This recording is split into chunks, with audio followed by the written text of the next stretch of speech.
What's up, guys? Today we've got some new info on Cyberpunk 2077. So we are going to be watching a segment from the most recent Night City Wire, which is kind of like their regular development update they've been doing for the past couple of months. And I figured this one was extra important because it's focusing on the vehicles. And obviously that's not the main focus of this game, but I feel like it's going to be a big part of it.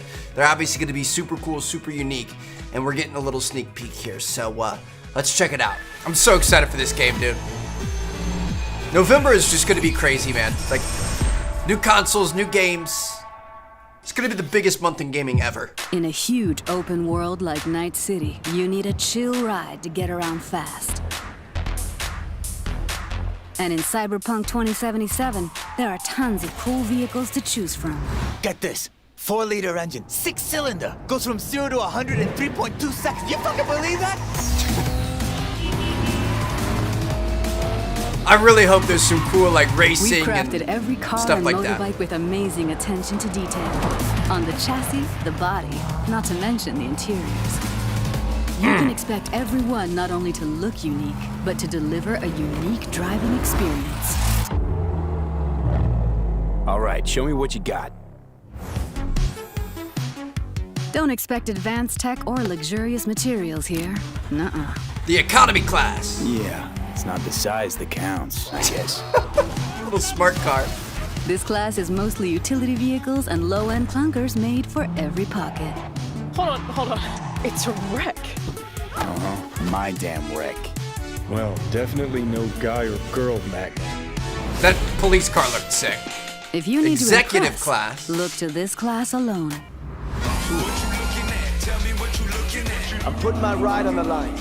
Either you match it in cash, or you can forget about the fight.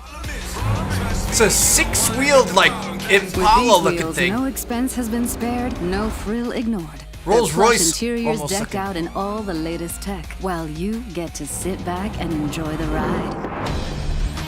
Masterful heavy duty. engineering and practical design. Trucks and tanks for when you need power and brute force. Hell of a machine. Biohazard trucks and My stuff. pride and joy. Looks like These there's gonna be a lot of monsters are customization. literally unstoppable. These are for chooms The who love the sport smell of exhaust and the roar of street wildlife. Their powerful engines and exchangeable parts make them perfect for tuning. Oh yeah, dude. Tons of customization. I want to smell that choo-choo burn! Whether it's street racing, running from the NCPD, or just showing off in the streets, with these high-powered beasts, you will have only respect. I hope cars look Oh, like that in yeah, the like future. Could be kind of cool. If you need speed and armor, the hypercar class is for you. It means precise bodywork, built-in LiDAR arrays, and really expensive materials. Imagine you're sitting on a Bugatti looking thing here. Probably less than 1,000 people in the world can afford the erudite. Not your typical urban vehicle. That thing looks like the They Batmobile. will take you places you never dreamed you'd go. Oh, and original vehicles are not all you'll find in 2077. We also found room on our roster for some true automotive icons. Floor it, V. What? We're gonna have an old school Porsche in there. Okay. Now that's not all. There is more coming. There's like a dev talk. I think it's fair to say we've come a really long way from Roach in The Witcher, so there's a lot to talk about. Yep, there's a lot to talk about. What do you want to talk about? Well, let's start with the various classes of different cars, because in the video we saw there were things like economy and luxury vehicles.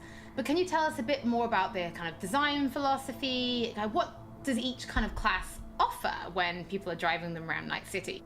Absolutely. Depending on the variation of the car that you're either buying or stealing, depending on your flavor, yeah, you'll notice that they don't just look different, but they'll also drive different and feel different. If you're buying or stealing a nice fancy looking sports color version of a car, you'll notice that it drives, faster, sounds a little bit more punchy and sporty than, for example, a junkier version of that same car. It can have solar panels tied to the roof or some other pipes that are hot wiring some other, cyberpunk components in your car. So we're gonna have various And, versions well, of the if it same looks cheap, models. it probably drives cheap too. It's interesting. So it seems that not only do the cars look good on the outside, but there's an awful lot of detail on the inside as well. Things like the dashboard. So can you tell us more about that? Because I know if you find a Quadra Type 66 in the city, it's going to look totally different from the Quadra Type 66 that the gangs are driving out in the Badlands, both That's cool. outside and inside. Some are going to be off-road spec, if city you're about spec, to steal a very racing nice spec. high-end car, for example, when you get in, you'll see the dashboard light up nicely. You'll see your dial indicators revving a little bit. But that may not exist for a junk version at all. It may have the dashboard ripped out completely. No matter what your flavor is, you'll find something that suits your needs. So what I'm gonna about be rocking racing that then? thing. Will there be racing? Because I know people have been asking. Yes, we're absolutely going to have several races in the game. Different locations, if you know you're going to be driving in the Badlands. Maybe bring a Nomad car, because it's just built for driving in the Badlands. But if you know you're going to be racing in Night City, just bring the hottest wheels you've got, because you're going to need all the power you can get. No matter where you're racing though, you need to bring a gun, because this is Night City and you never know what's going to happen. Excuse me? Okay, so you talk about bringing cars then. Let's talk about like storing and calling cars, because we know people can steal them. But what if somebody's found a car and they absolutely love this particular one? Is there a way for players to kind of build that collection? And then how do they actually, summon them? Well, summoning cars works pretty much the same as you would summon Roach in The Witcher 3. Your transportation may or may not show up on a roof somewhere, but we're still working on fixing some bugs here and there. But yeah, if there's a car that you really, really like very much, if you can't wait to own a Quadra or a Type 66, you'll get a message from your fixer and says, hey, I've got a Quadra for sale for you, you want to buy it? All you have to do is drive over, pay the money, and you've got your very own Quadra. Not to mention that every single vehicle that you buy, every single player vehicle, is absolutely unique in every way. It's got a unique interior, unique exterior, paint job. It'll sound different, but it'll also handle different. Nice. So in the video, we did mention there was space for a true automotive icon. Do you want to reveal what that actually is? It's a Porsche. Of course. The car in question here is Johnny Silverhand's car. And Johnny Silverhand is, he's a big rocker boy, and he needs some wheels to match. So we gave him a 911 Porsche from 1977. 77 911. In 2077, Johnny's car is going to be exactly 100 years old. Well, Paul, thank you so much for your time today. Personally, I think I'm going to try and balance being a super cool badass mercenary and driving a Mai Mai, because I love that little car. I think I could do it, right? I could be cool and in a Mai Mai. Definitely. Mai Mai is absolutely cool as long as you stay on the road and not on the sidewalk. I'll try my very best. We'll see. So that's pretty cool. It's going to be a lot of customization, a lot of different types of vehicles. Even if it's the same make and model, you're going to have a totally different spec'd out vehicle and stuff like that. Just a lot of customization and variation in there for us. So let's check out the next part.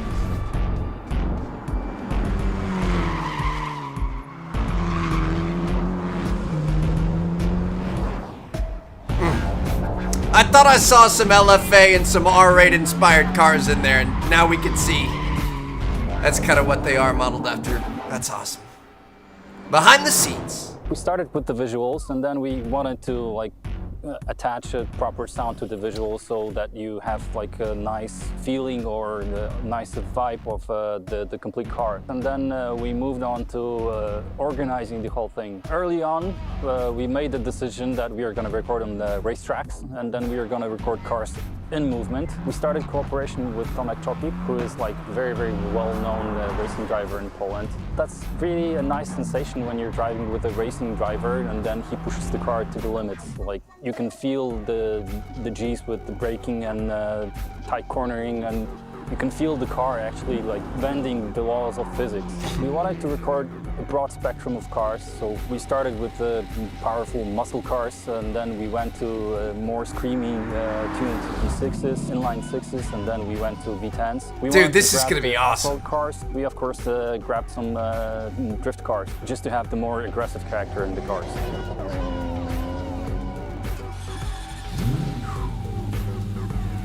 This would be such a cool perk of the a job. Sound group or a sound team that would make the placing of the mics process very, very fast, because we had plenty of cars to do in a short time span. We had the team of mechanics from a rally team, and they helped us immensely. What they've done is allowed us to put the microphones into places that we wouldn't be able to access differently. Putting a mic right into the car, they helped us to locate the places that are best. Usually place 3 microphones in the engine bay, 3 microphones in the exhaust, and 2 microphones in the car. Cars Really? are very, very complex in terms of sound, and it's very difficult to get all the necessary components that you have to make it sound believable. But we were trying to look for something that would give us the character of the engine. Dude, LFAs have some of the best engine notes of any vehicle, so it's gonna be cool to see what they model that after, you know what I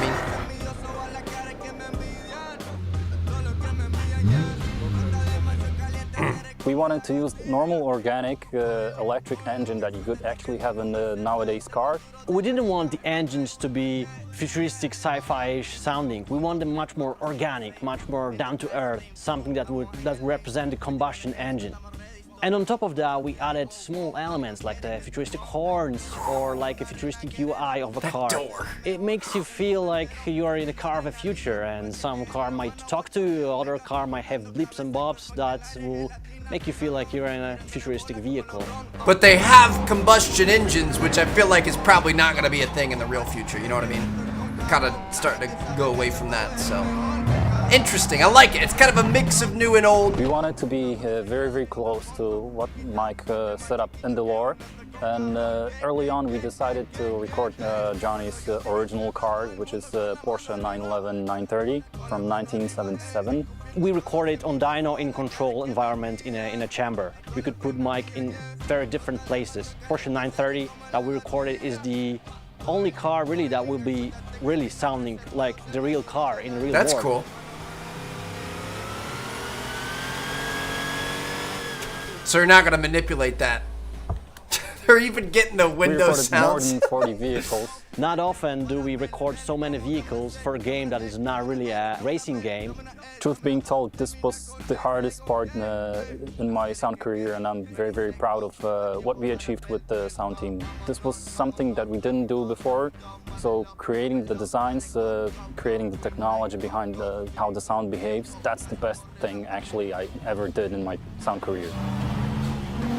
I love that they put so much thought, effort, consideration into the driving, the racing. Again, it's not like the focus of the game, but that's always such a big part of open world games like There has been a lot of talk about cars so far, so let's take a look at another collaboration. This time with Johnny Silverhand. I mean Keanu Reeves. Now I think we're going to talk about motorcycles, and that's it. The travel. Yeah. The man, the myth, the legend himself. Journey. Freedom. No, you know, it's not like deeper. Deep.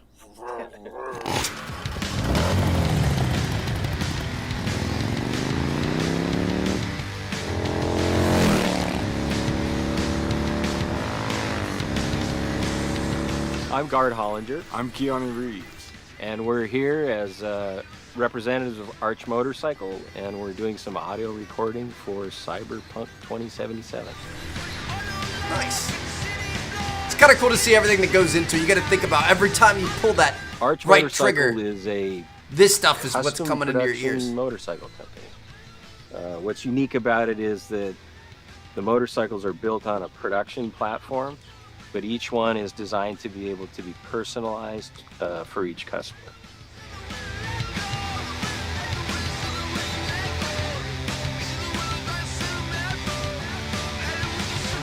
Beautiful bikes. I don't know much about bikes, but when CD Projekt cool. Red approached me about doing Cyberpunk 2077, they also spoke about integrating. They were fans of, or I guess people who worked at the company were fans of Arch Motorcycle, and so they broached the idea of creating kind of specialized Cyberpunk 2077 version of the Arch Motorcycle, and I thought that was a very fine idea.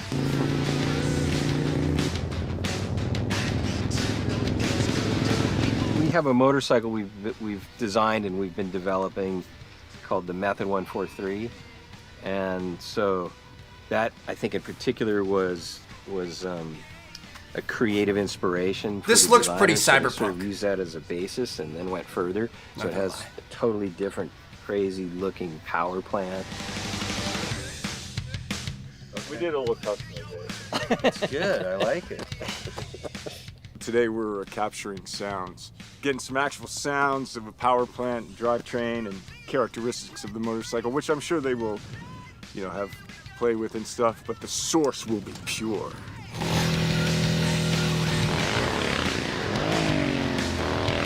Imagine just doing that all day long. It has sort of a racing engine in it compared to our production motorcycles. It has a dual exhaust system, and it sounds pretty. Sounds good.